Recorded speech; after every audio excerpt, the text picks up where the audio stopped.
Welcome, my friends, to the Sage of Quay Radio Hour, your home for free and critical thinking, and I'm your host, Mike Williams. Returning to the show tonight is Jamie Lee. Jamie is a relentless truth seeker and soon-to-be author of his first book about the flat Earth, where he takes the reader through why geocentrism is truth and how the power brokers led by the Jesuits are behind the heliocentric lie. Details about purchasing Jamie's book can be found on his website, aplaintruth.info. The discussion with Jamie is wide-ranging as we talk about the progress of the flat Earth awakening and how FE is challenging institutionalized paradigms put in place by the puppet masters to keep humanity ignorant of our true history and origins. And so without further ado, here's Jamie. All right, Jamie, so welcome back to the show. The last show that I did with you and Bruce was the show on the Jesuits, and it did really, really well. And I did receive a number of emails from folks that were blown away by it. And one person wrote me, in fact, and said that it was probably the best show they had listened to with regard to the Jesuits and the power structure and all that. So, and that is because of you and Bruce, not because of me. I was basically learning like everybody else when I was talking to you guys. But you are finishing up, or have you finished a book on the flat Earth? Where are you with that? Hi, Mike, and thanks again for having me on your show. I'm between scared to death and about to send it to the publisher. Because I've never done anything like this. And I just told you on the pre-chat here that I flunked English in high school. And if I don't get this one right, this will go to the grave with me. But it's an important subject that needs to get out there. It's a mind-opening subject, and it ties in completely with the Jesuits story. And I just like to say, first of all, that, my buddy Bruce, who couldn't be here tonight, my heartfelt wishes for you and your family. And they're going through a tough time now with all the toxicity in their world. Their family's under attack in Connecticut, and wish you the best, buddy, and get back and let's do another show with Mike, okay? And Mike, your courageousness for putting the show out, I completely, you're the tripod with us to make the show happen and get the word out. And I've got over 20,000 views on the show on my website as well. So we're starting to learn, and we're all in this together. It's the mind opening of the beginnings of a new thought process connecting to ancient cosmology that's been around for 5,000 years that we've never been taught about. We're just learning about it. So it's a wonderful opportunity to those with open minds and abilities to conceive that there's been this great deception, conspiracy, as I'm calling it, conspiracy, that history says there's either history by accident or history by conspiracy. And if you take the history by accident, everything is always true. But if you take the conspiratorial and look under the covers, because if you see a politician's lips moving, they're lying, and everybody agrees with that, well, then you're finding these deep stories that were being accessed that we couldn't get because of the internet. And as we were talking about before the show, the Mayan calendar prophesies this exact time between the two hemispheres of the Milky Way, where our right and left hemispheres of ourselves, as above, so below, is connecting this consciousness. And even average day Joes like you and me who are blessed to be able to have access to this information have wanted to know, and like all the rest of you, we're wanting to know. It's not an ego-based thing. It's a quest for information and knowledge. And we're only using 15% of our brains anyway. So people that say they know, I don't know how they can say that. There's so much to learn. So much to learn. There is so much to learn. I was just going to say, Jamie, that with all the stuff that you're putting out there and I'm putting out there, I mean, it's basically the tip of the iceberg. But before, we didn't have a tip, and so now It's starting to pick up momentum. And it's really interesting to me that something like the flat Earth, as an example, has become a major catalyst in waking people up. As much as there's so many out there still that want to knock it and make fun of it and all that, the truth of the matter is it has picked up tremendous momentum, and it's making people ask a lot of very good pressing questions. And what I'm seeing is that the power structure, they are responding to this now. In other words, they're backpedaling. And so when they have to start responding to it, and they have to start doing a counterpoint on the information that's presented with regard to flat Earth, you're picking up ground. You know that you're winning something in this process. Did you have an aha moment, or was like me a slow discovery into the realization that, wow, this is a big deal? Oh, with the flat Earth? Yeah, well, it was, I guess, about 2 years ago when Mark Sargent put his little videos out. And I didn't take him seriously, to be honest with you. When it came into my YouTube feed, and I was already doing the shows, it popped up, and I wasn't even going to look at it, to be honest with you. I just looked at it, I'm like, oh, what is this? And something in the back of my mind, Jamie, was saying, Mike, just press the play button. Just play it. Really? And I started watching them, and, they were addictive. And there were going to be people that are going to say that Mark was off base on this stuff, and Mark didn't get this right, and Mark had too much conjecture. Yeah, that's okay. The truth of the matter is that for me, it got the ball rolling. Now, I don't agree with now, 2 years later, I don't agree with all the stuff that Mark had in those videos. But then again, we're all 2 years down the line, 2 years smarter. And so that's how it got started for me. And I would say that probably 9 months into it, I would say that I had to take a step back, and I thought to myself, oh, you know what? I don't even want to admit this, but I think the world is flat. And I remember having a reluctance to talk to people about it because it was a paradigm that had to be broken, that I knew it was just going to be loaded up with ridicule. I knew it. And in fact, who was the first person you remember the first person you tested it on? Well, there was one person in my family that initially that we had a discussion over it, and they entertained it a little bit in the beginning, and then quickly after that, they wanted no part of it. And so that caused a lot of friction, unfortunately. But so that was the first person that I had a discussion with. But the first person that I had a real discussion about that was open was my partner, Rebecca.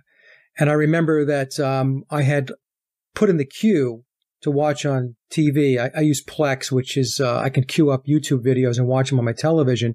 And I said, hey, I've got some videos that I think you might be interested in. And she goes, oh, what are they about? So I said, well, it's about the flat earth.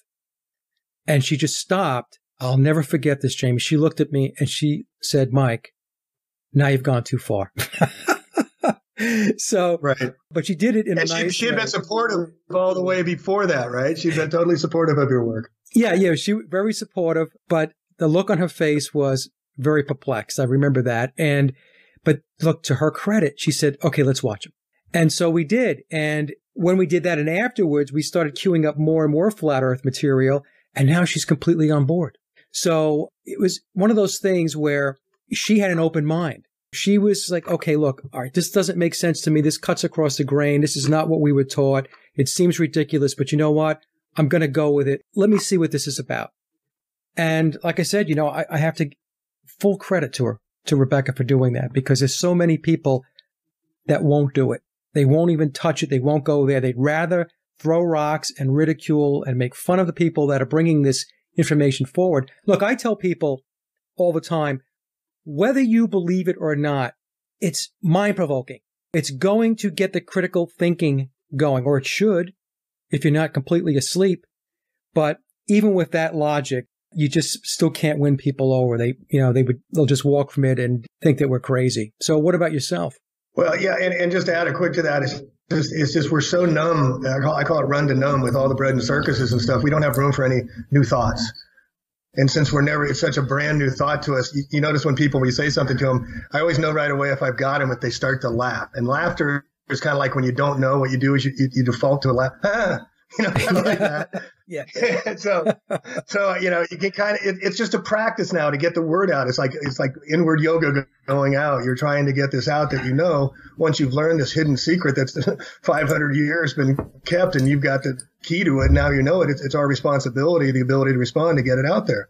And it's hard to do. But I'm the kind of, Eric Dubé, that's what kind of led me here with, I was following him on his books with Atlantean Conspiracy, and then he came up with a beautiful book on spiritual science. And here's this kid, 31 years old, and all of a sudden at 32 in September of 2015, he comes out and says dinosaurs don't exist. Yeah. And he made a heck of a case. I'm like, oh my gosh. And then 2 months later, he comes out with the Flat Earth Conspiracy. And so I picked up the book right after and I go, what's this? I get on a plane to Maui with my son. And I'm reading the book talking about the Earth spinning underneath me, and I'm thinking on the plane going, this makes no sense whatsoever. So, my son and I spent all nights just on the computers. And then as soon as I got home, there's like 6-8 books waiting for me, and all these old books from these wise people, these people that knew and were trying to stop the charade back in the 1850s when they first started planting the story out there, the robot, the lady blunts, and my favorite is Jared Hickson, who says dethrone kings, Jared Hickson. And he ended up standing on a soapbox in North Carolina and shouting at people about flat Earth because no one would believe him because Einstein was the man of the time. You know, these are our forefathers that Eric used that material from to promote the book. And they happen to let the cat out of the bag. And I somewhat disagree a little bit about this flat Earth being kind of this accidental history. I think it's conspiratorial in that, you know, we have what was the movie Men in Black, which is a movie about the Jesuits. That was in 1999 talking about the flat Earth. And then we got Obama talking flat Earth in 2010 and John Kerry talking flat Earth in 14. I mean, this book didn't come out until 2015. It wasn't on anybody's radar, but nevertheless, the cat's out of the bag. Some of these other people are, you know, kind of, I think, limited hangouts and whatnot, but the real people show up. The real people talk about Jesuits and pedophiles and flat Earth and have no problem having an open mind. And I think we're in this age of the new skeptic, like the old skeptics who just led a life of inquiry, led a life of investigation. And if you believe, you're lying. That's right. The word games they use. Like you say hi to somebody, you say hello. You're a soldier, you're sold to die. These are all Phoenician words that affect our subconsciousness and our mind when we use them on each other. And that's the Luciferian, Ahriman, Baphomet, whatever name you want to give it. But that's who runs the show and who's run this show for such a long time. We have to wake up to how long we've been numb and mind programmed with these professionals that have had all access to all technology about how to manipulate us. You Google brain map and you see Obama just authorized another $8.5 billion for brain mapping. Well, what are they studying? Between the ears, behind the eyes. And that amazing show, which please, everybody, please listen to Mike's show with Elena Freeland and the other lady. I'm sorry, Mike. Elisa E. Yeah, on the technology, the wireless, touchless torture, please. It's really important we get up to speed on that and on geoengineering. But that Scott Onstott DVD, another one you should watch called Secrets Hidden in Plain Sight. And you see that our Washington, D.C., San Francisco, Paris, everything was laid out around sacred geometry based on their Luciferian principles. That's a great documentary. Have you seen that? Oh, yeah. That was great. I remember watching that, and this guy was presenting, and he went here, and he went there, and he mapped this, and he mapped that. I remember thinking to myself, I don't think you did that all by yourself. Right. Because it was so intricate. It was fascinating, absolutely fascinating. You watch that documentary, unless you do not have a brain in your head, you will walk away, and you will know that all of this was planned. Everything is planned. It's one of those things where you're going to bump up against material and people that are going to add pieces to the puzzle. And then later on, you might decide that maybe that person, okay, I've had my share of them, or they've given me as much information as I need. You know, in other words, it basically becomes, I guess, an economies of scale type of thing where you're not going to get any more out of them. So you've got to move to the next level. You know, we're moving on now. I mean, this is big boy stuff and big girl stuff. I mean, so you have to be pretty strong and have a very strong intestinal fortitude and want to know these lies. And then when you find out, you're going to have to learn to do something about it, because that's the responsibility of your consciousness rising. It just gets tougher. I mean, it doesn't get easier. It just means you have more of a mountain to move, but you can see bigger the mountain what you're dealing with. And, you know, and if we can, Mike, I'd like to get into a little bit of this, because there's a beauty to this, too, that I want to share. And I don't know if you know Michael Meade, the modern mythologist, you know his work at all? Yes, a little bit. Michael Meade. Yeah. Yeah, he's got a book called Fate and Destiny, but he says maybe the hero's journey has taken us far enough, and the time has come for a different mythic imagination to rise and offer multiple approaches to the many dilemmas and complicated problems in our world today. Whereas the hero's journey tends to be conceived as a courageous search in a distant lands, the genius myth involves a turn within that leads to a sense of self, but also to return to the origin of our lives. Tesla, everything is energy, frequency, and vibration. So the simplicity, and then, you know, getting into the different cosmologies that the Egyptians, the Vedics, the Chaldeans, the Sumerians, the Nordics, the Vikings, the Aztecs, the Cherokees, the Mayans, the Toltecs, they all had flat earth cosmology. And we're never taught one day of this in school. Nobody knows anything. Here, the Egyptian cosmology. The ancient Egyptians believed the ground was a more or less flat disk that floated upon none, the primordial ocean from which creation had begun in time immemorial, and out of which the Nile continued to flow. The sky was a solid, dome-shaped thing, and was often said to be the belly of a goddess, typically Nut or Hathor, whose body arched over the earth with her feet on one horizon and her hands on the other. Her midsection was held aloft in the air by God's shoe. Sounds pretty cool, huh? Yeah, and you know something? This is ubiquitous, Jamie, across the ancient texts and ancient, going back to the ancients. And modern mainstream education wants you to believe that all of these ancient civilizations were just hunters and gatherers, and they were clicking rocks together to start a fire, just so that you can just discard any of the stuff that, if anybody does do research, you just discard it as it's completely in the realm of what they refer to as mythology. Although I will argue that mythology, true mythology, is not fiction. There's a lot of truth, nonfiction, and metaphors and analogies that are used in order to communicate and present information. But of course, today, nobody knows any of that. So they just chalk it up as just a bunch of wild-haired storytelling that took place a long time ago. And it can't compete with today, because today, this is the technology age. This is the age of information and so on. So it's very interesting that you're on that point, because the more we go Mike, back... let me just break you right there and just ask you one question, which will destroy the thing you just said completely. Just one question. Yeah. How'd they build the pyramids? Oh, I know. That's it. So if you go into this mythology, didn't exist, didn't happen. I mean, give me a break, guys. What do we have for knowledge recording today? Thumb drives? I mean, if you don't stop and think these ancients had so much more knowledge than us and respect and awe of what they've left behind for 5,000 years that we still can't figure out today. Right. The 13 acres of Giza it's only just like slightly off, and it's on fill, where they dragged these stones, 2.3 million of them, and laid it in perfect alignment with the heavens. I mean, we've lost contact with our as above by purpose. The light pollution of the cities. They're putting rubber soles under our shoes. I know you did the show on the Beatles. Right. I don't know if you covered the fact that Theodore Adorno, the Tavistock Institute guy who wrote the Beatles songs, celebrated the putting rubber under everybody's feet with the Keds and Converse shoes with the album Rubber Soul, disconnecting us from the Earth's vibration. And now everybody wears rubber, and no wonder our consciousness can't ascend. But the ancients knew, and they knew of here's ancient Vedics. I mean, the oldest language we have. Herto, son of Neph, born of an egg, descended upon in the highest heaven. He was a most gracious Lord, and in deference to smote against the rocks of heaven. So when the egg was broken, one half the shell ascended, the other half became the foundation of the world. I mean, it's in our cosmology. Here's Nordic. They're held in the branches and roots of the world tree. You get Darasil, which is the tree of knowledge and wisdom. They all had the central roots of the tree, and it went across the pond all the way to the Toltecs, the Tibetans. They believed in a geocentric cosmology, a mandala-like world system of concentric ocean and mountain ranges surrounded by an axis, Mount Meru being the North Pole. Right. The yin and the yang of the Chinese being a flat geocentric and umbrella-like covering surrounded it was similar to the beliefs of the Greeks, East Indians, and the Aboriginal people of the Americas. The Chinese astronomers believed the heavens takes its body from the yang, so it is round and in motion, and then the earth takes its body from the yin, so it is a flat and quiescent. The brilliant astronomers of China held this unchanging belief until the Jesuit astronomer missionaries came to China in the 17th century.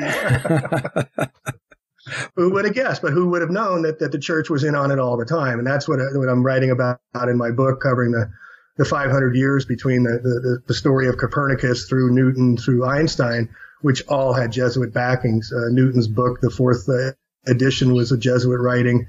Einstein, Jorge Lemaitre, the priest, wrote the Big Bang Theory. What's a Jesuit priest writing the Big Bang Theory for? And why is the Pope talking about the Big Bang Theory being part of creation now? I mean, what is going on here, folks? So maybe this is part of their plan, Mike, to let us in now, but of a big secret, but at the same time create this controversy and more division, like the LBGT and the Black Lives Matter and all that other divisiveness, while the magicians are doing this with this hand, they're dividing us over here with this other hand. Which is really why I think the Flat Earth movement started, was to get that division going. But boy, they let a cat out of the bag here, man. Yeah, it's interesting, because that is something that you hear, is that the Flat Earth is essentially controlled opposition.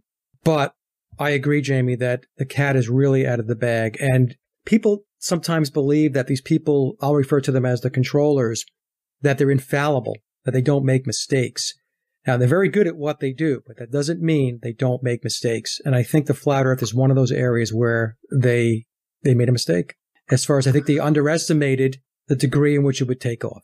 Well, one of the problems we have with this, Mike, is nobody's educated about how cosmology of a geocentric or heliocentric even goes. That's Nobody right. knows that the Earth is even spinning at 1,000 miles an hour according to the heliocentrics, or that's going 1,000 miles a second around the sun, traveling some 533 million miles in 1 year to come back to your birthday. And, just mind, let's do some mind thoughts. This is something for people that they can just do in their mind or do in the sky and just look and see for themselves.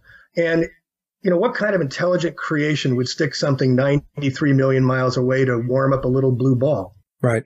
And then if this blue ball is 4 times this other little gray thing, that all of a sudden this colored gray is reflecting warm and golden onto Earth evenly from a round ball with no hot spot, how does that work? But why doesn't the big blue ball, and this is something I'm going to write about after I get this book out, if the Earth is 4 times the size and much more reflective in the color blue than it is in gray of the moon, why doesn't the Earth's reflection take over the moon? That's a good point. And if gravity, according to Newton, is supposed to move our oceans up and down twice a day from the lunar, pull of gravity, but we go up 130 miles in space allegedly, and we walk around in space and we're escaping Earth's gravity. How can something, if size matters, if gravity is size and gravity is density, but gravis, which is the etymology of the word weight, was never used by Newton, how can something 4 times smaller with 1/6 the gravitational pull move our oceans up and down twice a day, laying on its back at 23.5 degrees, spinning at 1,000 miles an hour? How does it not move the lakes? Well, size matters, they say. Then they came up with this thing, gravitrons, and we started getting into that. So, we're seeing the movement move. I don't think getting back to your thing about if this is a conspiracy, that B.O.B., the rapper, could get Neil deGrasse Tyson, the astrophysicist, the show for NASA, on Comedy Central the next night to respond to this huge movement that's gained on the internet with Gawker.com, would move them to respond to us. Nah, it's just games, man. They're just playing. They're just wanting us to keep going. But they're raising our consciousness, those with open minds. And those with the ability to see are starting to see a whole different cosmology. And this is what's another beautiful thing about it, is this whole creation, whatever way you want to call it, is centered around our gaining experience in this lifetime. That's right. How powerful are we that they have to pull this 500-year scam on us all? Now we're waking up, folks. Like you said, they can't put the cat back in the bag. So now what are we going to do about it? And it always starts with education. So, for this lifetime, I'm just going to promote myself to still trying to get the word out about this and educating people in my research, but not owning it in any way, but just being open-minded that, we're all just learning here and we're all just using less than 15% of our brain. So let's hook up with each other and celebrate. I think I was just looking it up before you called. We have over 222 Flat Earth YouTube channels and hundreds of Flat Earth websites that I list on my website to celebrate everybody that's waking up. And so we share it on the internet, but that's the next step, is starting to bring it down to earth and bringing it into your hood and your community. And when the book comes out, I'm going to go out and tour, and I'm probably going to have to wear some protective clothing. But I'm really happy with this book. It's a really solid book. I'm going through the history, the cosmology, the theocosmology. I've got all the biblical translations. I mean, I wanted to get the name Bible in there, and thank you, Mike, for helping with the title and get that in, because I know if the Christians were to wake up that they've been lied to by their church for so long, we could have a coalition that is powerful. It would cause dissension in the church for a while, but there's a real dissension that has to go on, and the Christians have to come aboard and wake up and understand that they've been had by their own supposedly brothers in the cloth, and that there is this Christian story of cosmology, and not just Christian story, but a Quran. I mean, you go to the Quran, I put a bunch of Quran quotes in there as well. Right. And then I go into, the stories about the flat earth. The sun is really moving, guys. Sorry to break anybody's bubble, but it is moving across the sky. You ask a 7-year-old, do you see the sun move? And they say yes. I was with some 5th graders today, and I said, why do they call it a sunrise? And they said, because the sun is moving. And I said, yes, but you're going to be told differently. So that's my little way of planting a seed, That's what I try and do. I try and think of creative ways. And this is what the movement is getting now. I mean, these guys on What in the World Flat Earth News. I mean, my hat's off to these guys. I think they're in England somewhere. They don't have any email. You don't contact them, but they're posting everything on Flat Earth. So are you. You're posting all this great stuff. And I glean off of you. You glean off of me. We glean off of them. You are me. We are he. And we are all together, right? Right. Goo goo gajoob.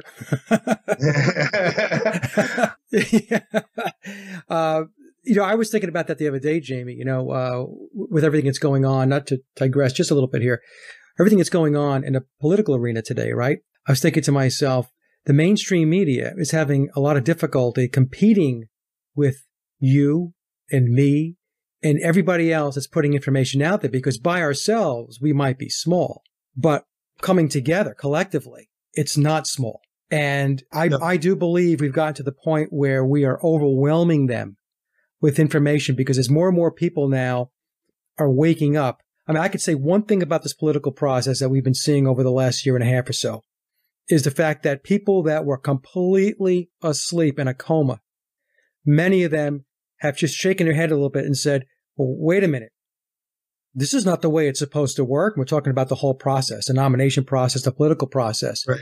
And so what's happening is these people now, they're now exploring and going out. They're finding your website. They're finding my website. They're finding other people's websites, and they're starting to pull this information in now. So whereas before might have been, or not even, I'm not even going to say may have been, we were viewed as out there, crazy, tinfoil hat wearers.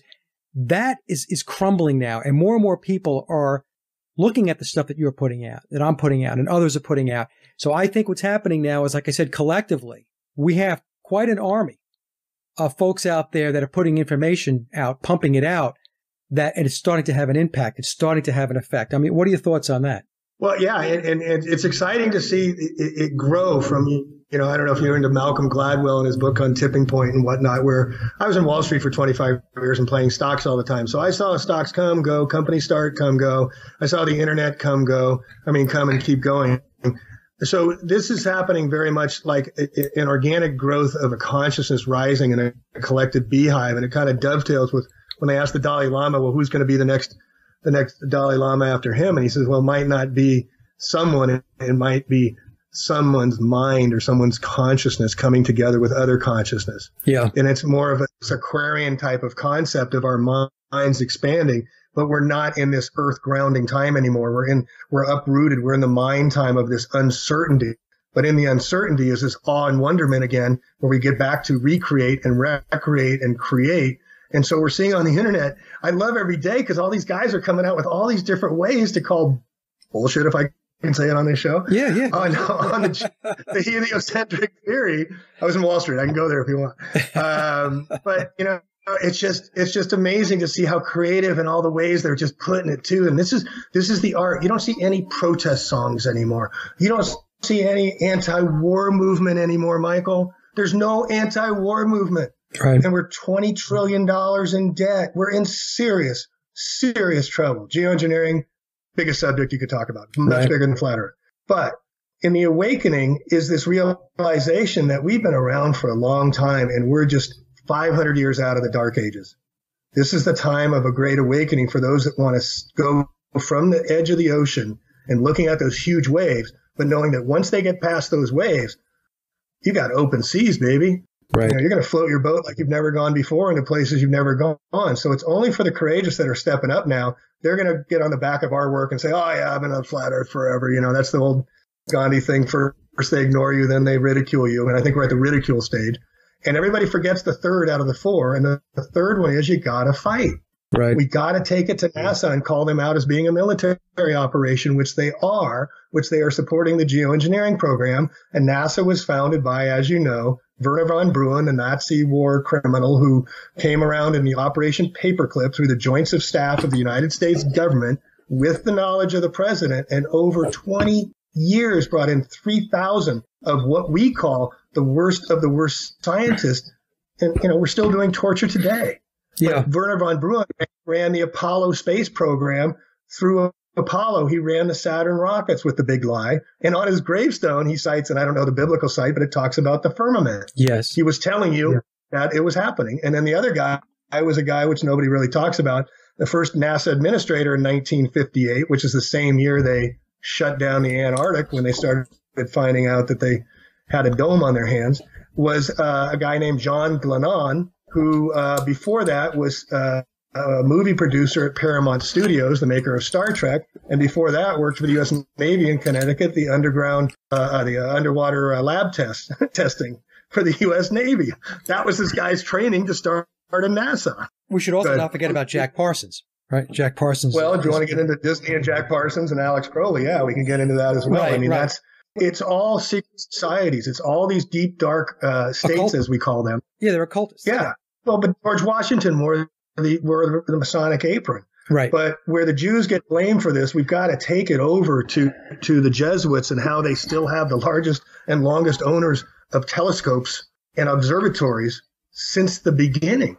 Why would the Roman Catholics be so interested in science? Well, they're also the ones that sponsored the Gutenberg Bibles back in the 1450s. They're the ones that held all the information during the Dark Ages. So they should be the ones that should be examined of how this story could have gotten so far down the road, right? Right. You know, I don't know if you want to get into this yet, but you want to talk about the Jesuits?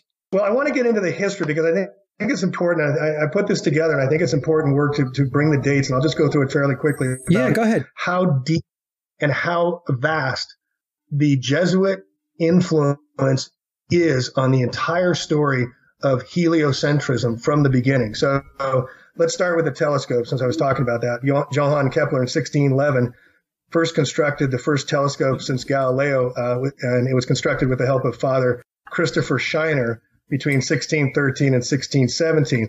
The Galilean design used in early telescopes was discarded because Kepler-Scheiner telescope provided a dramatic improvement in the field. And this is in the 1600s. Niccolo Zucchi demonstrated telescope effect to be achieved using parabolic mirrors. Father Greinberger developed a way of mounting telescopes superior for any serious amateur astronomer today. It's still used. Isaac Newton considered Scheiner's work on optics important enough to obtain a personal copy for his library. The first telescope in North America was a gift presented by the Jesuits in 1646 to John Bourdon, an engineer in New France. The first telescope in China was brought there by Johannes Schreck, another Jesuit. The Jesuit Jean Richard is wrongly thought to be the first to use telescopes for astronomical purposes in India. Jesuits in 1750 were often highly trained in languages and the sciences, were expected to use their technical knowledge, especially in the realm of astronomy, to win over rulers and elites around the world and convince them, by extension, of the superiority of the Catholic message. By 1750, 30 of the world's 130 astronomical observatories were run by Jesuit astronomers, and today, 35 lunar craters have been named to honor Jesuit scientists. You know, this would also go a long way to explain, Jamie. A lot of people will ask me, well, we have observatories, Mike. These people that are in the observatories, I mean, they're looking at the quote-unquote planets. I mean, you're going to tell me that they're not seeing what they're saying that these things are, big balls in the sky? So, I mean, what I'm hearing you saying is these observatories are owned and run and controlled by the Jesuits. And anybody looking through a telescope is not seeing Jupiter as we're shown Jupiter or Saturn as we're shown Saturn. What are they looking at in your view? Do you have an opinion on that? I just think it's back to the conspiratorial history, is that they've central planning has controlled the message for 500 years. Yeah. I mean, this is part of the work I've done, is that the story, Copernicus goes back to the 1550s and 1560s when he was the first to, so quote unquote, break away from Ptolemy and the geocentric Earth-centered history that had been going on for 5,000 years. So why was the church, who was supposed to be the bad guys, all of a sudden having all these observatories, including the observatory in Roman College on Capitoline Hill? And what's Capitoline Hill? That's where the Vatican and Rome rules from. And Father Secchi, a Jesuit, was the father of modern astrophysics. So when they tell you, well, what are these guys looking at? I counter with, well, let's look at the root and the nuts and bolts and the history of how we got to the observatories, and then you'll have a much more informed question to ask. Maybe it'll change your question about, well, what are they looking at? Kind of this one-off question you always get when people don't think through what they're actually asking. We've got to have historical answers as to how we got here. And that's when I go down this a little more. In 1987, the Vatican Advanced Technology Telescope, the VAT, The VAT utilizes some of the most advanced and innovative optics, electronics, and mechanics available. Then they came out with this one, Michael, called the Lucifer. Yeah. Nope. Yeah, the Lucifer, the large binocular telescope, near infrared utility with camera and integral field unit for extragalactic research. And that's on the Vatican Observatory on Mount Graham in Tennessee on sacred Indian burial grounds, who they had to go to court with against the Indians of the Apache Survival Coalition and the San Carlos Apache tribe in 1991. Jesuit father George Cone, director of the Vatican Observatory, indicated that he could not find an authentic Apache who thought the mountain was sacred. Father Cone further declared the Apache beliefs were kind of a religiosity to which I cannot describe and which must be suppressed with all the force we can muster. Wow. Jesuit Father Charles Pulser calls opposition of the construction of the telescope complex on top of Mount Graham part of a Jewish conspiracy and comes from the Jewish lawyers, oy vey, of the American Civil Liberties Union, who are out to undermine and destroy the Catholic Church. And then before pardoning Galileo in 1992, the Vatican in 1979 set up a Galileo study group, the Pontifical Academy of Sciences College of Cardinals, to commemorate the 100th anniversary of the birth of Albert Einstein. It was Pope declaration to end the controversy with Copernicus, basically breaking bread, and that they were wrong, even though the story was the church was wrong. Right. So the story the church is wrong. Why is the church involved for the last 500 years with everything going on in space and all the information coming from space? So what they're looking at is just what they put in the mathematical formulas. And I don't know if you saw, Eric brought out a piece about the astronomers, and I don't remember, I have it here somewhere. Oh, here, right here. Copernicus estimated the sun to be 3 million miles away. Yeah. Kepler estimated it to be 12 million miles away. Newton, it matters not if it's 24 or 56 million miles away. Science will find the answer. Now we're at 93 million miles away. Yeah. And I'm hypothesizing here. I have no proof to this, but I'm hypothesizing that when the first British who set up the Royal Institute of Astronomy, where Newton was the president, and before that, Newton worked for the Queen and the Mint. I mean, these guys you're talking about, aside from the fact that they were all tied into the Jesuit order, if you do your research on them, they're alchemists, they're occultists, and they're mystics. What people are taught in school, the kids are taught in school, as these people are scientists. And they never bring up the fact that they're occultists, mystics, and alchemists. This is who they were. So this is always very interesting to me, because you were talking about you have to bring the history in as a precursor. You just can't jump to an answer. You have to understand how something got there. And then we can have an intelligent conversation or intelligent debate. Well, yeah, I mean, it's the nuts and bolts of everything. I mean, everybody wants to do the song and dance. Like, you know, we've hit the Titanic with climate change, as they're calling it, and stuff, and everybody wants to talk about how great the band is. There's a disconnect, a huge disconnect. But those of us that are doing the research, we're finding these gems like this one. Christopher Clavius, 1612, leading astronomer in the 16th century, a Jesuit, principal scholar behind the creation of the Gregorian calendar. So why did they come out with a new calendar? Well, the old calendar was a moon calendar. It was the feminine principle. And this is Apollo, the sun god. Why do the Roman Catholics have church on Sunday? Why do they send up a male phallic penis to impregnate Isis, the moon? Because they have to create the feminine principle in order to destroy it. That's their whole raison d'etre of the satanic principle. Creation and destruction. Shiva, Vishnu, and the Brahma. And here, Pope Clement had reacted favorably to talk about Copernicus's theories, rewarding the speaker with a rare manuscript, to a dedication to Pope Paul. So his book on the revolutions was dedicated to Pope Paul III, a Catholic. And then a Nicholas Copernicus statue in 1973 is erected on the Jesuit College and Planetarium in Poland. But the way they got us, and the way I'm kind of getting into this history, in 1650, there was a guy named they use art to tell stories. Giovanni Battista Riccoli came out with this. He was an Italian astronomer and a Catholic priest in the Jesuit order, and he came out with Almagestrum Novum, the new Almagest, which was to bury the Ptolemy's Almagest. And the book offered new insight to the state of thought about the cosmos in the 17th century. So as we're coming out of the Dark Ages, the story goes, then we come into the Enlightenment and the Renaissance. So as we're just starting to wake up, we're being told the books are being published from Latin into German, into Italian, and to these other languages where people of the common middle class can lift their boots up. And that's how the middle class kind of got started, right? That's kind of the story. No, they just wanted to tell a new story, so they started letting us have books. Yeah. Then they got the education system going, and they started telling us, like, how many people know where the word world comes from? This is where people say, I know. I counter with things like, okay, what's the meaning of the word world? That's the flat earth cosmology. But the ancients had this toroidal field. The toroidal field, the North Pole is Mount Meru, and the Antarctic Circle is the cathoid, or I may get it backwards, the cathoid, which is the positive charge, and the North Pole, Mount Meru, is anoid, the negative charge. And that ocean, the salinity, is the battery, and it creates this beautiful field of a cosmic energy, electromagnetic energy that Tesla was talking about, and used the Tesla coil to prove it, of frequency, vibration, and energy.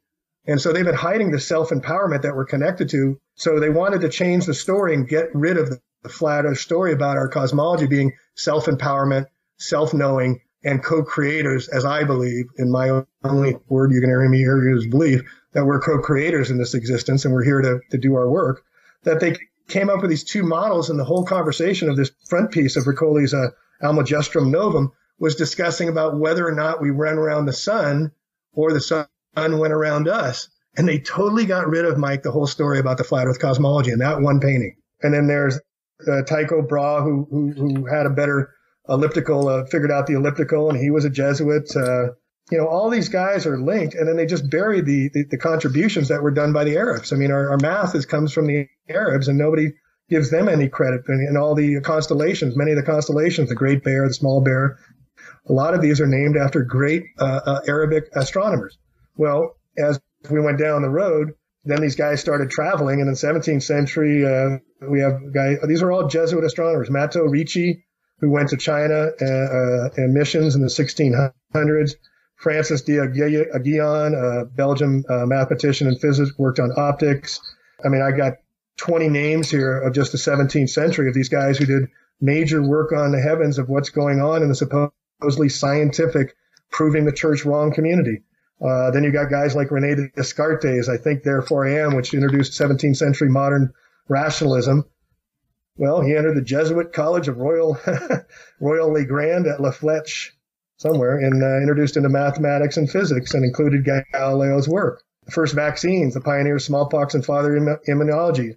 Edward Jenner was a Society of Jesus Jesuit. He was the first to associate human disease with animals, and he created smallpox. He's the creator. From cowpox, he created smallpox because the age-old legend of old wives' tales had turned it into scientific fact. I'm sorry, Jamie, let me just ask you a question now. So we're going through all these names, and so some of the listeners are probably sitting there thinking, well, this is unbelievable. I mean, this is a stranglehold it's been in place for thousands of years. How do we break this? I mean, are we really making a dent in this thing? I mean, in the beginning, we said that we think we've got them backpedaling, especially on the flat earth stuff. But how do we answer a question when somebody says, wow, I mean, what you're explaining here is that this is so embedded, so entrenched that how are we going to break the back on this thing? So how do you respond to something like that? I think we're doing it. I mean, it's just going to take time. I mean, everybody waits for the echo like, okay, is it all better now? I mean, we're into instant gratification in this lifetime, and it doesn't work like that. This is our karma. This is our work to do. Karma means action. It's about what you do with what you have. Start somewhere, use what you got, do something. I just started opening these doors, and then I moved out to the country because I said the world's gone mad, and I knew that the capitalists capitalizing when I used to work on Wall Street was going to take everybody away, because I'd sit in rooms and they just talk about human resources, people they took advantage of. Yep. And I knew it was exponential in that they're going to come out with 300 more GMO vaccines in the pipeline. So our rights are going to be taken away. And I went out to the country and I said, well, I just can't sit here with this knowledge and not start getting it out. So contrarian completely to my first move, I started my first blog, Taboo, Tabu blog.com, because I was learning about so many things, starting with like 9/11, and then the energy started when oil prices got up to $147 in 2007. And I just moved to the country and said, well, I'm going to take care of myself and my family, grow food, know where stuff comes from, and throw bombs from 3 miles out a dirt road. And now I'm going to meetings and I'm speaking out, and I got these books coming out, and I'm just being a tool for the awakening. I mean, this is a great awakening, and we should be honored and blessed to have the role and responsibility and duty. And the duty, as my friend Dane says, to speak out on such important topics like NASA. My favorite saying now is the only thing NASA sent in space is your imagination. That's exactly right. Yeah. But to stop for a minute, Mike, and think about what you just said, you're talking about how many billions of dollars, how long has this been going on? Right. How many people are, quote, in on it? And that's where everybody gets stuck. They think everybody's in on it. Do you think the guys at Lockheed that make the rockets, do they think they know that the engines drop off in the Bermuda Triangle and where they hide everything? And that's why they created the Bermuda Triangle? Do you think the guys making their paychecks, making those rockets know that? No. Yeah, it's all compartmentalized. And that's something that people cannot get their heads around. And the example I use, Jamie, is like you, I was in the corporate world for a long time. And in the corporate world, especially in large multinational corporations, it's all compartmentalized. It would be like asking somebody who's in the strategy department or somebody's in operations, somebody's in the finance department or the treasury department within a corporation and expecting that they're going to know everything that's being decided and everything that's being discussed in the boardroom by 5 people. They don't know. What they're doing is they're executing, they're following a strategy or a plan that's been laid out. But beyond that, they have blinders on. They're not looking left. They're not looking right. They don't have peripheral vision. And so it's the same thing with what's going on here, what you're taking us through. It's the same thing. It's extremely compartmentalized. Yeah, and like 5 guys set the price of gold every morning in London. Right. Or 6 people sit at a table and decide what it is you're going to see on network television or on the radio, or what's going to be printed in the newspapers. Yeah, and so and one of the sticking points, besides all the mind control stuff you controlled, which I do believe is part of our catharsis to be an empathy. We don't have an empathy, Michael. And I really want to bring this up for a quick sec. This country's lost its empathy. If it really had it, I think probably after World War II when we thought we were the good guys and stuff. But we go off with our bombs and we go off on all these brown people since Vietnam. And we realized that was a huge mistake and we ran off with our tail between our legs. But we left 2 million people killed and all the Agent Orange. Then we go off into Syria and Iraq and Afghanistan with all our bombs and run up these massive debts on our children and kill all these brown people. And no one wants to talk about it. Right. No one wants to take responsibility for our role, paying your tax dollars to make those bombs, to bomb those people for weapons of mass destruction that did not exist. And there's no culpability. And what brought that up, that little rant there, I'm sorry, but it's important that people wake up, is that the CEOs never are held accountable anymore. And there used to be, when I started in Wall Street, there was accountability. People did get in trouble. But the higher ups are insulated. I mean, they've been protected by their secret societies and their little Bilderberg groups and trilateral commissions, and yet I was listening to Santos Bonacci, your interview about him, and he calls them buffoons. Kind of got to turn the 3 fingers at us and call us the buffoons because they've had this over our heads for 500 years and we're just waking up to it now. So I gotta look at me and say, how come I didn't figure it out? And when I asked the question, before, it was rhetorical about what people would say. Well, this is so entrenched, and how are we going to be able to break the back on this thing? I agree 100% with you, Jamie, that this is a process, and I tell people that there's a huge metaphysical aspect to this. That, from a spiritual perspective, we have to get our heads wrapped around. And the work that you're doing, that others are doing, myself, this is table setting for the future, for future generations. But it's very, very important that the children, our kids, our grandkids, all the way down the line, future generations, that they pick the baton up and they continue this work. So that's why it's very important to wake them up. So, you made me chuckle before when you said, I guess it was, you were talking to the school kids and you were talking to them about the flat earth. They're going to teach you something different in class. But, those are the types of things you have to do. And what I found is that, and you have to really get thick skin, folks, when you do this. You have to be strong and you have to be committed and you have to stand in truth. So when people come to me and they want to debate me on certain topics, whether it be flat earth or whatever it may be, it used to be that I would try to be a little tentative. Okay, let me see if I can do this so somebody's feelings doesn't get hurt, doesn't wind up being a big blowout. Now what I ask them is, have you researched the flat earth? Have you looked at it? Honestly looked at it? Have you researched it? And they look at me. Well, I watched a YouTube. No, I'm not asking you that. Anybody can watch a YouTube video. Have you sat down? Have you done the homework? Have you researched this? And if they just look at me and they say no, I said, then we're not going to have a discussion because you need to go off and go do some work. After you do the work, after you do the research, after you investigate and you get some knowledge, you have a knowledge base, come back to me and we'll have a conversation. Because otherwise what happens is, as you know, it just becomes a circus when you're talking to people that have done any work whatsoever.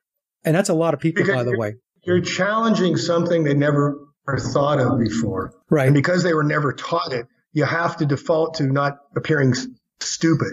So you have to, like an ad hominem attack. And that's when, flat earth. Yeah, Mike, where do you get that from? Where'd you go to school, Mike? Come on, tell me about, And so they leave the subject to start attacking you. Right. What's your credentials to talk about this? Are you a scientist? Do you work for NASA? You're going to tell me everybody from NASA's in on this? That's the kind of people that they're not the edge of the sand people I go after. But I'm finding ways, like creative ways, like once I'm learning this 5,000 years cosmology, I said, can you answer this question? For 5,000 years, there was a different cosmology than we've been taught for the last 500 years ago about our existence. Do you have any idea what I'm talking about? So, there's different ways you can approach it. And then if I find somebody that's arrogant or something and starts spouting, especially if I can find an astronomer, this is the power we have, Mike. We can go up to anybody. I go up in front of Neil deGrasse Tyson in a second. I'll go up to any of these guys and bring their actor cards with them, and talk to them about what the Earth is really, and that there really is sea level, guys. Right. It really is a sea level. There really is plate tectonics, and it really is an aeroplane. They've been grabbing our balls for so long. In fact, you go to court and the word testify comes from the word testes. We used to have to literally grab your balls to testify. So here's the deal killer with all these guys, which I do, if I want to just shut the door on them, I said, look, I'll go away forever. In fact, I'll give you whatever money you want. You just show me one live cam of Earth from one of those millions of satellites they've been sending up from hundreds of thousands, getting all these pictures from quadrillions of trillions of miles away, sent on radio frequency beams up and back that tell us the shape of the orbit and the speed and the density and the relationships and how many other Earths and all this stuff on a little radio beam. I'm going to do my George Carlin. A little radio beam ends up in the Hubble telescope, and they decipher it and they tell us all this, but we can't get a cell phone call more than 15 miles away from a freaking tower. Exactly. It's interesting you should bring that up. I had to go pick something up, and I had to go into a very rural area of North Carolina. No cell phone. No signal whatsoever. So I'm thinking to myself, gee, what, did the satellite break? Right. I have this conversation with folks all the time. I even explain to them that there's no satellites. It's all ground-based. You have a ground-based system. It's not GPS. It's not global positioning. It's ground-based.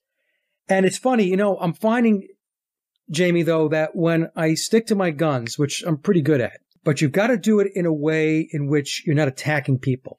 But when you stand strong and firm in your discussion and your debate and you bring up the facts, you'd be surprised at how many people will basically at some point they'll shrug their shoulders and they'll take a step back, and what's running through their head. I've got to take a look at this because I'm looking like a fool, So, and I've had lots of conversations with people like this, and many have come back and they said, I did look at it and I'd like to talk to you about it some more, Mike. That's very different than wanting to scream and yell and carry on and jump up and down about the fact that, you live on a big ball. So I'm seeing that change. I'm seeing people now basically, well, not everybody, but there's a lot of people that I am speaking to that are taking the time out to get themselves better educated. And you've got a source now. You've got a cumulative work and a legacy, and I've got mine as well, as long as they let us keep it up here, where we can point to our work. We don't have to defend ourselves anymore, Mike. We've got some stuff down here for whatever reason that is quality. Like one of the things I go to if I'm talking to somebody, and I listen. I try and listen to how they speak. So if they say, I see what you mean, I try and speak in the visual. If they say, I hear what you're saying, I try and speak in the audio. I feel something to do with feeling, then I talk to their feelings. And so if you're trying to reach somebody, there's a really art, as you probably know in the Wall Street finance you worked in, to how to work with different size up people quickly and understand them. And then like if I get somebody that's a mathematician, I said, well, do you know what the spherical basic geometry is for the Earth's curvature? I know I got them right away. And you know this too. And so once you know the math where it's 1 mile and the curvature should be 5.5 feet almost, 6 miles, which you can see at the ocean, standing at the beach, 10 miles side to side and about 3 miles out on a clear day, you should be able to see over 60 feet of curvature. You should see roundness in the ocean, which you do not see. And we extrapolate that up. And when we go up to not the Bonneville Salt Flats, but the Sauli de Uyuni Salt Flats, the world's largest, which is 4,086 square miles, we should see this thing curving all over the place. Yet it's the flattest place on Earth and has a drop of only some less than 3 feet. How can that happen on a curved ball? How can the Mississippi going over 2,000 miles traveling from the north to the south. So this equator should be going uphill. When do you see rivers go uphill? For 2,000 miles, where for 1,000 miles, there should be, get this, 66,666 feet of curvature, or 12.26 miles. The numbers become staggering. And that's the point I try to make to folks also, Jamie, is when I start taking them through this many miles out, you should see this. Right. This many more miles out, it gets even worse. You know, you have to take them through that, because you said something earlier in this conversation. So many people do not know the basics. They do not know the ABCs of heliocentrism. They don't know that the Earth is spinning at 1,000 miles an hour, and we're supposed to be rocketing around the sun at 67,000 miles an hour, and so on. They don't know this. One of the first questions I ask, I said, are you spinning around right now? I said, you're supposed to be spinning around, like in North Carolina, I looked it up. I'm supposed to be spinning around at 750 miles an hour. I said, are you spinning around right now? And they just look at me like, no. Okay. I said, you need to go do some homework, because there's all of these dynamics. There's all of this movement, and we're not experiencing any of it. I mean, I can look out my window on any given day here. My office looks right out my back window. I can see the trees in my yard. The leaves aren't even moving. You really have to get down sometimes to basics with folks, and you really have to bring it to a point where even the people that try to convolute it with more complex types of mumbo jumbo, I tell them, look, I'm not even going to go there, right? You need to answer these basic questions first, and then we'll talk about your pie in the sky nonsense. I call it thought logic. Look at the first phase of the moon, and everybody in the world can do this. Look at the first phase of the moon and get out at afternoon when the sun's setting. Put your right shoulder at the sunset and look over your left shoulder at the first phase moon above you, where it's crowned in light from the top down, and the sun is over your right shoulder. Yep. I mean, game over, folks. If that doesn't do it for you, go get this Nikon Coolpix P900 camera. It's $1,000. Maybe you can borrow it from somebody. And these guys are posting on the internet pictures of Venus and Neptune and Mars and these beautiful light energy colors. And they're showing this kind of, and I don't know if you've seen these ones where the guy compared it to the light being underwater or behind water. Yes, I saw that. Yep. And that's an awakening for me that these light luminaries, as the ancients used to call them, and planet means wandering star, is these light energy beings. They're not physical. They're ascended to light to be around to help us. And they're kind of looking in from on top of the dome. We're underwater, folks. That's another hard one for people to understand. And that's why the sky is blue. It's not because, and I said, why is the sky blue? You know, I asked, why does the Earth spin? And nobody knows why the Earth even spins at 1,000 miles an hour. You look it up under Wikipedia and it's axial tilt. And because there's no resistance, it spins like this, that in 500 years, you can set your Greenwich nano time clock that be 1 millisecond later, because it's in perfect spin with no resistance on its axial tilt that started after we were spit out of the sun, but magically stopped at 93 million miles, hurtling. I know. Oh, I know. My gosh, they had them. See, we've got them on 500 years of lies. The evidence is overwhelming. I explain that to folks, too. They talk to me like, well, what evidence, what facts? I said, look, you really need to sit down and look at it, because it's overwhelming, okay? 2 years ago, when this thing first kicked off, it was very loose and fluid, okay? People were just getting into it. But 2 years later, I was on another show recently the other day, and I was a guest, and I said, there are a lot of very smart people who are hardworking people doing a lot of very good research and pulling this together. And there's so much out there today that, you know, there's no excuse, in my view, anymore for people to be walking around thinking they live on a big ball. I mean, there's no excuse for it anymore. I was just going to say, one of the questions I was going to ask you, the book, you said that you have a publisher. Are you self-publishing, or did you find somebody to actually publish the book? No, the book isn't even ready, and I'm on your show talking about it. Okay. So anyway, so you get on CreateSpace and you get 40%. Amazon gives you 40% royalty check right into your bank account on the sales that go all around the world. They use their entire world distribution. And if you do it through your website, you get 60% commissions. And then if anybody wants to order one from me, I'll give you a 20% discount on the cover, because you have to get this information out. This book's going to be about 230 pages in color, and it's really pushes the expensive, but I wanted to do this right. So I'm doing one in color and then a much cheaper version in black and white. But If anybody wants to order one directly from me on my websites, and I'll leave my email if you want to, I'll give you 25% off the cover and send it to you because I get it much cheaper ordering the books myself and sending them out. So, but this is going to be a book that's more like the next subject after we went through the biblical and the Quran quotes about flat Earth is just basically flat Earth is. And I go through all these different arguments you're talking about. And another one, when they talk about the science, let's talk about the science. Let's talk about basic trigonometry. So here's these people that I got off the internet, and they did a test where they stood at two different distances, figured out the angle to the sun at the same time at noon, and got the trigonometry, and they posted it that the height of the flat Earth is 3,583 miles, which is exactly around the 3,600 miles that the ancient says that the sun was above us. Simple trigonometry. Two different points, measure the angles, find the third point. You learn that in sophomore in school? Right. Something like that. Go to Home Depot or wherever and get one of those thermal lasers. I don't know if you know where I'm going with this, but there's a thermal laser you can do, and you shoot this little laser light, and it'll tell you the temperature, a Celsius or Fahrenheit.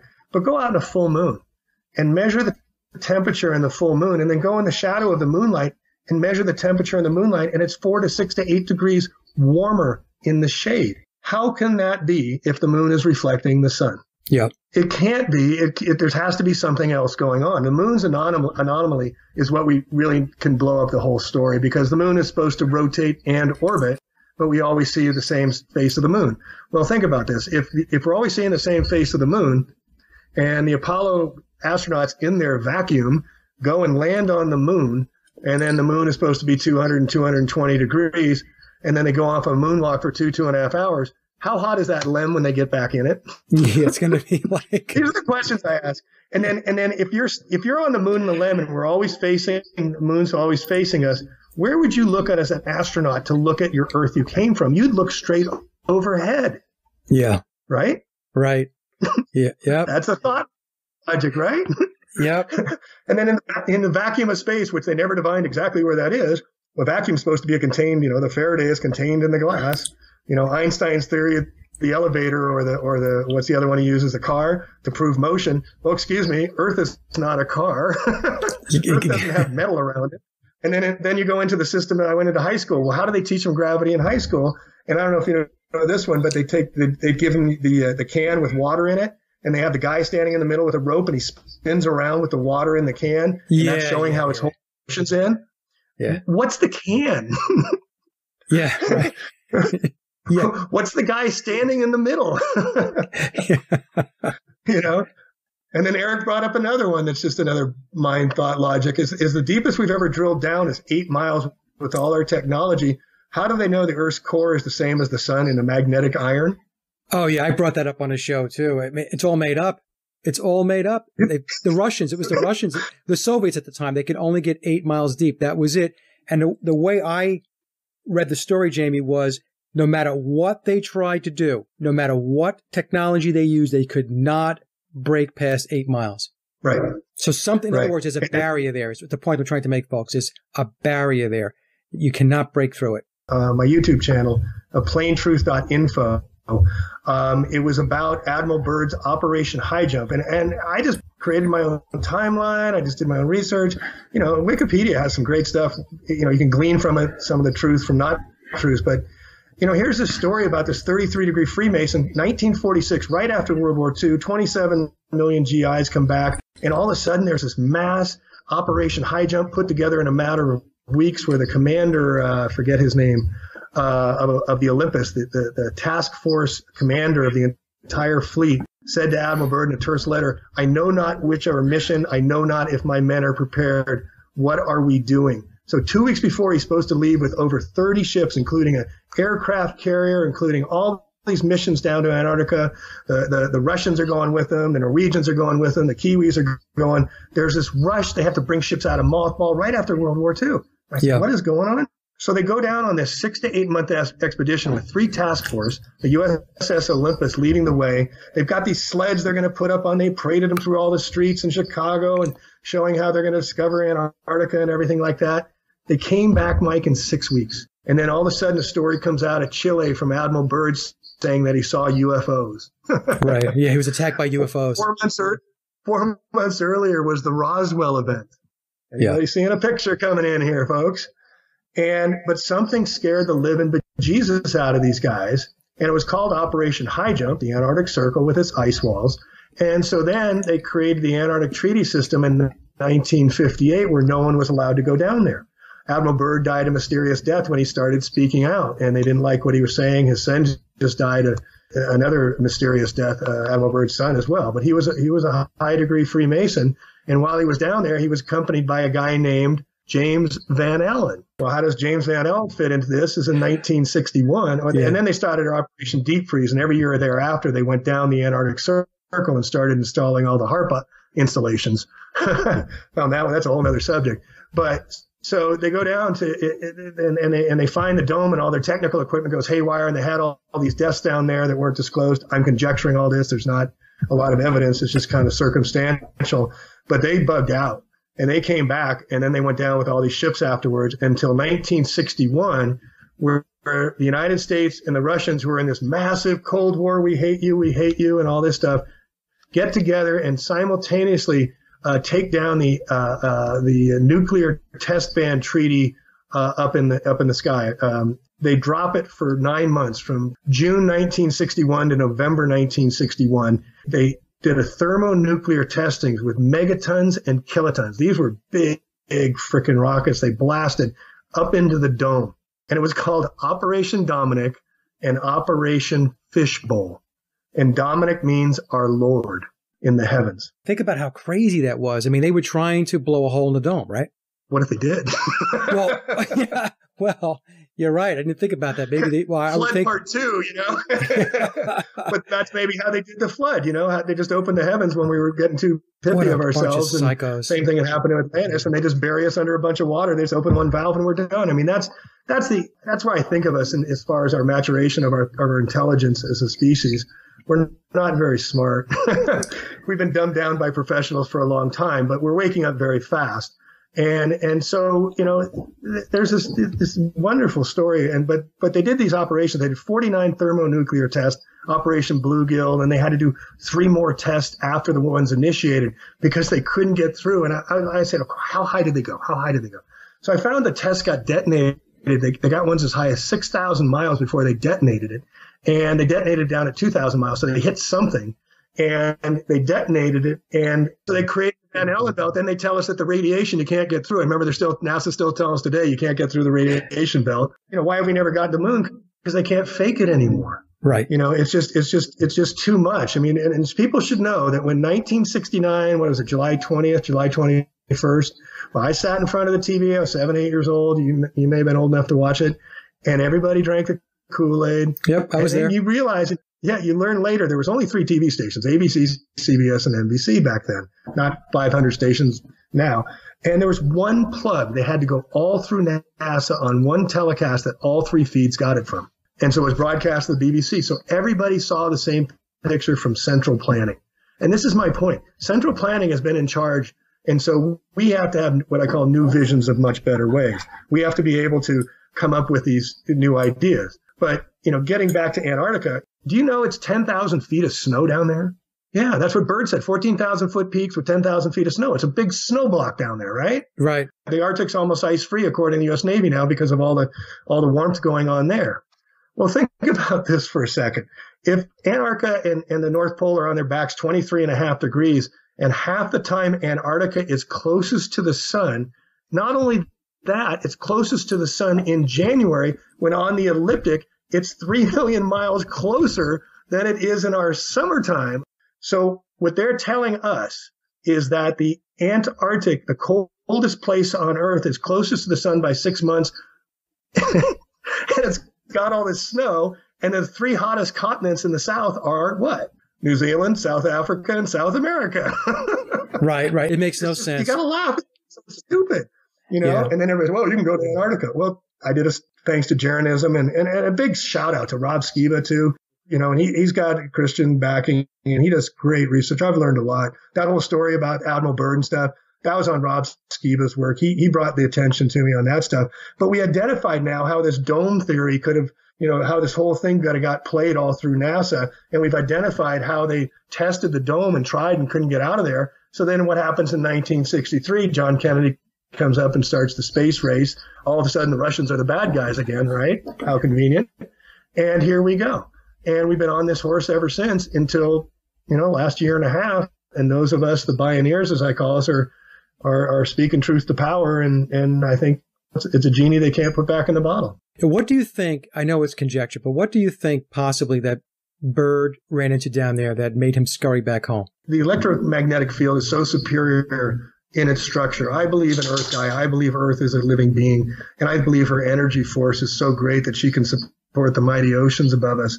So there was a tremendous, the equipment all failed down there. And the whole thing about the Operation Dominic and Operation Fishbowl, the first thing you read about is there are tremendous technological problems with their missiles getting high enough to detonate them. They had heck of a problems getting up there originally. So that tells me this electromagnetic field, this huge, powerful energy that all of us have access to if we only understood Tesla better, permeates, but it comes down somewhere in the dome at the Antarctic perimeters. It could be really far out. We have no idea.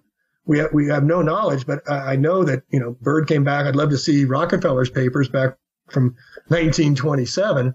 So they created this artificial story, and so they had to blow up the story. And I think, now we're at the forefront of this whole thing coming unraveled, but now we got to go take down NASA. Yeah, I've heard an argument that said, and I don't know if I believe this argument, but I'm just throwing it out there. Do you believe it's possible that Kennedy actually thought that the moon was terrestrial, that you could land on it, that they bullshitted him? I don't know. Well, I mean, the guy was so smart. I mean, he was so intelligent, and I believe he really cared about people, and I believe they took him out because he spoke truth to power. I mean, he knew what was going on. His dad was one of the boot runners with the whole prohibition. That's another story. Yeah, prohibition was not about people socially drinking too much. Prohibition was about Henry Ford wanting to use grain alcohol and hemp oil, hemp gasoline alcohol to run his Model A's and Model T's cross country. And Rockefeller wanted him to use fossil fuel. And that's another misnomer, fossil fuel. And, so he and Joe Kennedy created the whole bootlegging, industry, made a fortune and created the social prohibition of the 1920s. That's another myth. The fossil fuels is another one. Well, yeah, but the dinosaurs, and that's another thing Eric brought up. In 1847, the word was created. Now, think about it. So in 1850, it's like 12 years later, in Missouri, they find a tooth and they say it's a dinosaur. And then all these British guys from the British archaeology go around the world and all find stuff everywhere they look. Well, don't you think the Egyptians would have found something, or the Sumerians, or the Chaldeans, or the Toltecs, or the Mayans? Not one of them ever reported on a dinosaur bone. Yeah. I know it gets so unbelievably weird. It really does. When you start breaking it all down, anything it's worth knowing is a lie. Period. I go by nothing is true, everything is possible now. That's my motto. Nothing is true, everything is possible. So everything, if we don't know, and the preponderance of our human capacity of a brain is in the not knowing, I find security in the not knowing and investigating rather than the saying I know for sure, which I've been proven to myself to be wrong so many times I stopped saying it, and it just goes on. Here's another one, the Hubble telescope, just the math. And when you get into it, it's just so ridiculous. They say 63 light years away, the Hubble telescope saw the hot Jupiter prime target. Well, 63 light years is 370 trillion, 353 million miles. It's ridiculous. It's absolutely absurd. It's absurd. And then but I said, okay, so how do they know? So I said, okay, first I looked into the equipment and I said, what kind of equipment do they use? They use these radio frequencies or, microwave frequencies, and what is the hell? And you can't find much on it. So I finally found on Hubble how they knew what they knew. And it says, explaining the information was used to measure velocity, Loudon said. Loudon is the spokesperson for NASA. The relative amount of light blocked by different parts of the atmosphere changes. For the first time, we use this information to measure velocities on opposite sides of the planet independently, which gives us our velocity map. Orbits, velocity, atmosphere, water, Earth, rotation, what the planet's made of.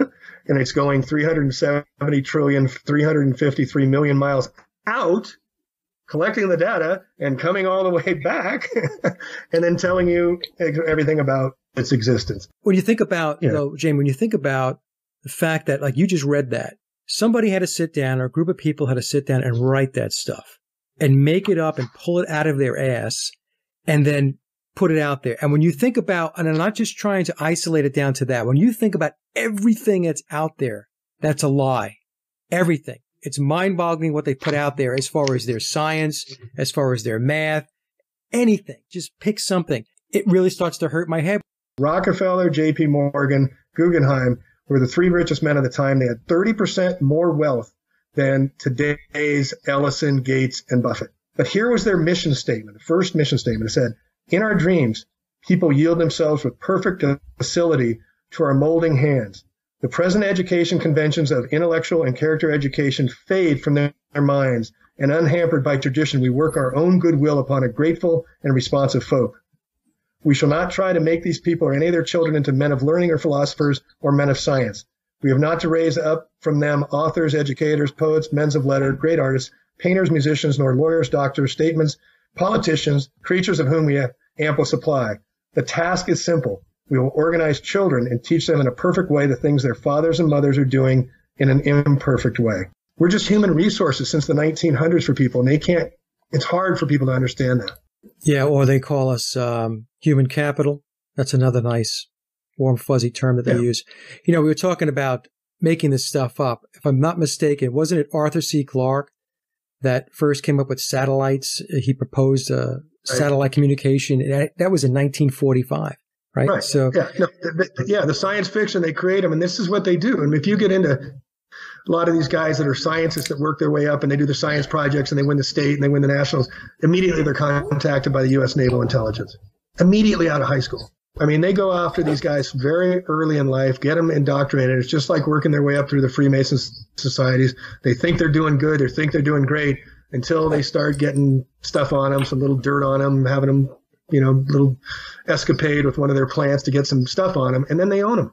Yeah, they compromise. Can't walk away because the money's too good, and then they own them because their morals have been compromised. And there's so many thousands and thousands of people, maybe they're listening to the show, that want to speak the truth, but their lives are going to be imperiled for doing that, or their jobs are going to be lost. I have no sympathy for somebody that would lose their job for speaking truth when it's hurting other people. None. If you're knowing you're hurting other people or hurting the earth like we're doing with geoengineering, and you're complicit by your silence. I'm sorry. Let me ask you another question. Did you see a video that Russian Vids put up, I guess about 2 weeks ago or so, where he had a clip where William Shatner was doing the talk show circuit, and he was talking about science being science fiction. Did you see that one?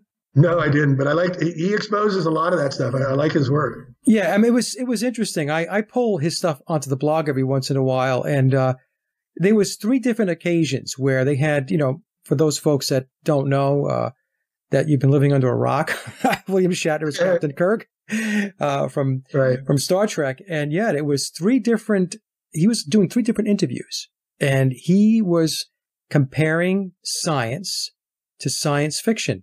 I couldn't believe it. So I was sitting back and thinking to myself, well, so what's this all about now? What is this all about? Because Star Trek, by the way, the Rand Corporation had a huge part in cranking that up. So, Gene Roddenberry was a Freemason also. Freemason. Well, yeah, in 1968, I was a Trekkie fan too. I wasn't a Trekkie, but I loved it. Oh, I loved watching Star Trek. I loved it. How did they know? How did they have plasma screens, flat screens on TV? How did they have phasers on stun, tasers? How did they have earpieces, communication devices? Right. Well, they've had Tesla technology, free energy, since the 1920s. I mean, they just piecemeal things up. But then on the counter that, we have ancient sundials that track the sun solely on a flat earth, right? Here's another mind thought process. Go and Google 24-hour day and look at the image, how they divide up the earth in 24 hours. And I offered $1,000 to anybody that could figure it. They divide it up evenly every hour as you rotate around the earth, 1 hour, 2 hours, into 24 segments around the roughly 24,000 miles that earth is, right? If we round that ball and wrap it up, what time is it at North Pole? It's on a globe. We're on a globe, right? Yeah. And there's 24 segments equal. What time is it at the North Pole where everything converges? Okay. Yeah, okay. I got it. Yeah. Right? Yeah. No time. And then there's no time at the North Pole if it's on a globe because everything converges towards a point at the top. Right. It could be 24 around the equator, which is all you'll see in any of the images you pull up in Google. but you'll never, and they're all flat maps, just like all the ship's navigators. What do they use on their ships? They use flat maps. What do the airline pilots use? And they use flat maps, you know? Yeah. I mean, it really is gotten to the point now where it's comical to watch the whole heliocentric discussion go on. It really is. I've gotten to the point, Jamie, actually, where I pay absolutely no attention to it. Whenever somebody comes out, you'll see this a lot in the British tabloid press. It comes out, they'll talk about, new pictures of Mars, new pictures of the moons of Jupiter or whatever it may be. And I just sit there and I laugh. They continue to pump this crap out. And I just don't take it seriously anymore. I just don't. I just turn my attention to more important things. I'll tell you one thing about the flat Earth. What the flat Earth has done for me, and I'm sure it's done for you, it has cleared so much clutter off the table. I used to focus on things like aliens and moon bases and stuff like that. What's going on Mars? Are there civilizations on Mars? I actually used to pay attention to that stuff. And then when I got into this and I figured out that stuff is all a bunch of rubbish, all that stuff got taken off the table. It was just clearing all the junk out of the way. Remember Mike Hoagland, the guy with the Freemason flag on the moon? Richard Hoagland, yeah, where he had the old CIA guy, and now he's disclosing that the Masonics were on the moon and the Freemasons and everything. You know, that's another honeypot hangout, as they call them. You know, for us to go through there and talk about this stuff. But you got to stop saying words like solar systems and gravity and so ingrained in our common and planet. And so you're stuck, like when I'm writing this book, okay, I can't use planet, I can't use, and you find yourself, there's not a lot of words you can use because they global, what word isn't global? Right. So you have to start changing your language and catching yourself, because you too, me too, speaking of myself, I've been indoctrinated into this language. And so it's so natural for us to come up that, what else was I programmed with is the natural next question when you start to understand that the things you're speaking is something that's been put into you for purposes not for your well-being, but for your mind control. Well, and that's something, Jamie, the whole global nomenclature came about. It hasn't been around very long. I remember when UPS used to be called Worldwide Delivery. Worldwide. Right. Used to say it on the side of their trucks, worldwide. And then it became global. So at one time, the word world was used ubiquitously. And I would say probably over the last 20 to 25 years or so, the word global has really come to the forefront. But before that, people weren't walking around talking about global economies, global delivery. They were talking about world economies, worldwide delivery. So that's another thing, and because I'm old enough to know that, I can make that comparison. I have a baseline or a reference point. The people that are younger, obviously, they've grown up with the word global. But I found that very interesting, because when I sat down and thought about it, I said, well, you know what? We didn't use global going back. I would say 20, 25 years ago is when it first came into play. Before that, everything was called worldwide. It's very interesting how the speaking patterns have been conditioned to exactly what you're saying. We've been conditioned to now speak their words, and we have to break that. Well, and you see it in the programming, TV programming. That's why they call it that, right? Right. And when you see all the globes used in all the advertisements, all the images, and since that wonderful site, Vigilant Citizen, images. That's a great site, yeah. Yeah. And so he talks about images. And so a picture's worth of 10,000 words is what it really is the saying. And so the ancients, the Egyptians used hieroglyphics, and they told a story of 10,000 words in one picture. Like I said, we've got thumb drives. We're just expanding, our consciousness into this. And I was going to bring up a point for all people that are just coming on board and still researching. It takes time to unprogram your mind. And, it took me months to come around. Give people room. Just give them seeds. Plant seeds. This is the compost. This is when things are being destroyed. This is the Vishnu. We're planting the new seeds now. So I feel like Jamie Appleseed, going around and just planting these seeds in people's minds. Like, if the Earth is rotating around the sun and it's 12 o'clock in New York, will it be the same 12 o'clock in Japan 6 months from now? Right. Just thought logic about how that just simple things, and we've listed a whole bunch of things that should bring, people's minds to start questioning everything. If airplanes thrust pushes off air and submarines push off of water and boats push off water, what does the shuttle push off of? A vacuum. I know that's another thing. I never thought about that either. And then I was watching some YouTube clip where somebody was presenting that, and a light bulb went off in my head. I'm like, that's exactly right. What is it pushing off of? Vacuum is space void of matter. The word stems from the Latin adjective vacus for vacant or void. An approximation to such vacuum is a region with a gaseous pressure much less than atmospheric pressure. So you've got to have boundaries. Yet NASA says there's no clear boundary between Earth's atmosphere and space. And then they make up this Kármán line that's 62 miles up where everything supposedly changes. And then they got the ISS space station trucking around in the thermosphere where it's 4,000 degrees temperature, traveling at 17,000 miles an hour in geocentric orbit. So those of you that say they see the ISS, think about the term geocentric orbit. It's overhead at the same spot on Earth all the time. It's geocentric. It's moving with the Earth at 17,000 miles an hour. You're not going to see it in Mexico and the next day see it up in California. It's on the same movement as the Earth, so it's at the same place. That's where they allegedly know how the satellites are. That's their story. And the only proof of the vacuum of space is the illusion of weightlessness. So how can it be weightless at 130 miles up in space and walk around where there's all this space debris of tens of thousands? So here we have these astronauts walking around while these space debris is traveling at 6,000 miles an hour, where one little piece of metal will kill somebody out there. Going back to the vacuum, right? I mean, I'm trying to think now. Now, correct me if I'm wrong. I'm going back to when I was in school, but was it Newton's third law that for every action there is an equal and opposite reaction, right? I mean, that's right, so right, yeah. Right. Yeah, Einstein's law of relativity. Everything's relative. Everything has effect on everything else. No, it's really incredible. And one of the things I was going to say, just to kind of reiterate what I had said earlier, is that when we talk to people about this, it's important not to attack and, to be patient and be kind. Because like you said, Jamie, some people, it's going to take them a little time and a while for them to get acclimated and to basically shake off conditioning that they have had since the day they were born. So that's why sometimes I get really disgusted with when I see a lot of this kind of this fighting and this attacking and the name calling and the rock throwing on both sides, by the way. Okay.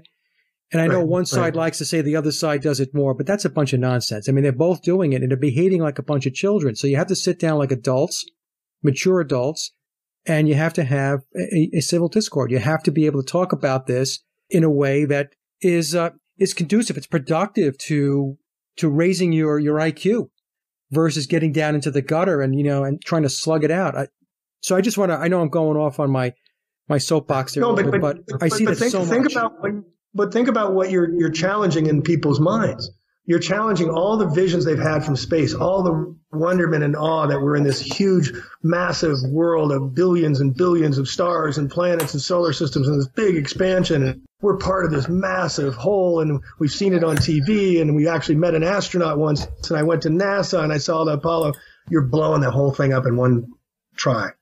It's too much for people to handle. You just have to take it piece by piece. So I just try and just make an offering here and offering there. If they get it, fine. If they don't, fine. Don't take ownership, but just put these nuggets out. Now I'll have a book to start handing out. And I think that's just our work right now. It's just I think we're on to something very profound, and I think we've been blessed and honored to been this because we've wanted to know, and we've gone into the darkest of dark times to look and shine our Bics there, and we're finding this massive light that needs to be brought to the world's attention. And it's just your and mine and a few of these other good souls that are speaking out to change the minds of 7 billion people, Mike. That's all we got to do. Yeah. That's an easy thing to do, Jamie.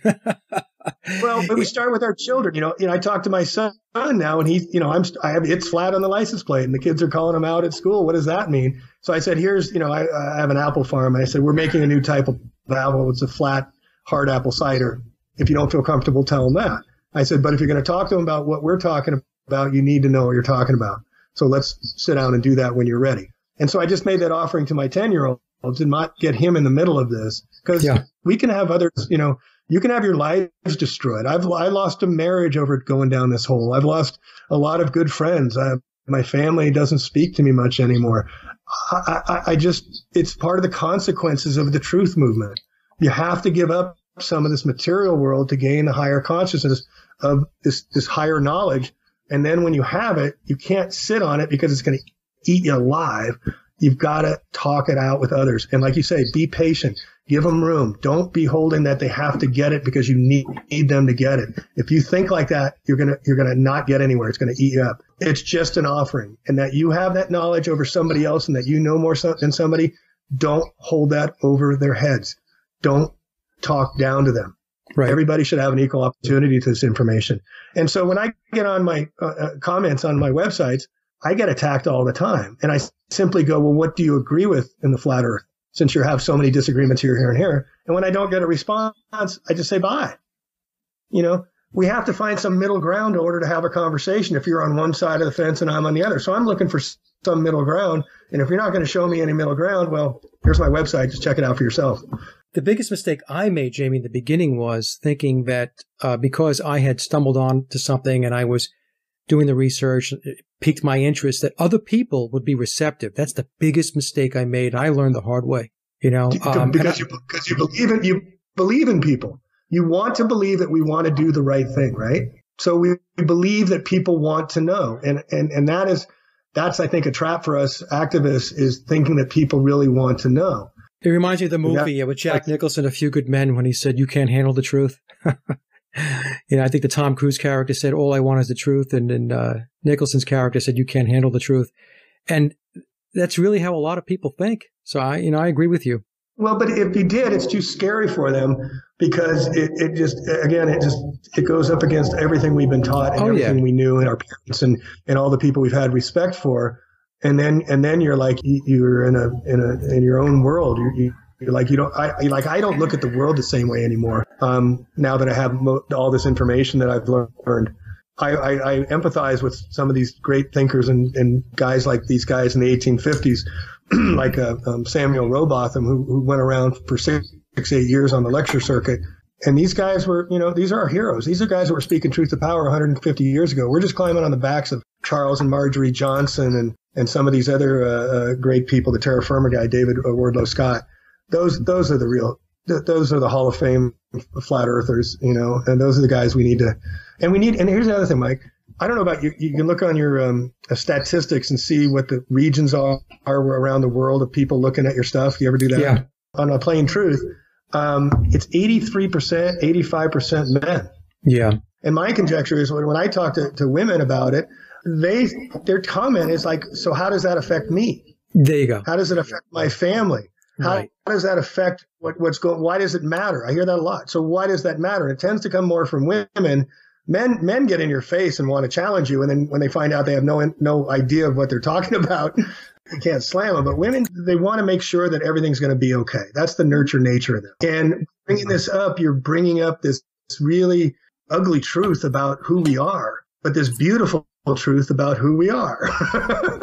So it depends on what side of the fence. And so I find talking about the cosmology with women, I get them interested a lot sooner than the cosmology conversation with men. So Jamie, look, this has been a fabulous discussion, and I loved it because it was just freewheeling, and we talked about whatever it is that came to mind. Did you want to talk a little bit more about when your book's going to be ready and when people can expect to read it? If you don't mind just putting in when I get it going in the table of contents there, and if they want to go to my website, aplaintruth.info, and I'm going to give a discount. I'm not doing this to make money, folks. I just want to get this stuff out there. If you can't afford something and you want to get it a little cheaper, I'll mail it to you. Just let me know.